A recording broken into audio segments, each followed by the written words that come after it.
ওমা ওমা ছেড়ে দে মারে ফেললে রে ওরে রে আমি আজকে বাঁচপান না। ছোট ভাই আমারে বাঁচান, ওরে আল্লাহ রে ভাই ভাই বাঁচান, ওরা আমাকে মেরে ফেললো। ছোটু ভাই, ছোটু ভাই, ছোটু ভাই। কি তোর গায়ে হাত গেছে? ছোট মস্তানের ভাইয়ের গায়ে হাত? এরকম কলিজা কার আছে? চল দিন আমার সাথে, দেখি তোর গায়ে হাত গেছে এত বড় কলিজা কার।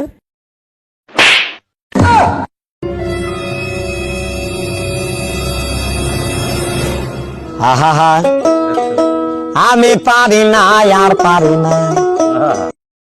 ভাই ভাই ভাই এই যে তারা, এরা আমার ভীম মায়ের দেশে ভাই, এর কিন্তু একটা বিচার করাই লাগবে। আপনি আপনার ক্ষমতাটা একটু দেখাই দেন। শাবক কোন বিপদে পড়লাতে? কি হচ্ছে ভাই, কি সমস্যা? না ভাই কিছু হয়নি, এই ছেলেটারে আপনাদের কাছ থেকে আসলাম। আমি কিন্তু কিছু জানি না ভাই।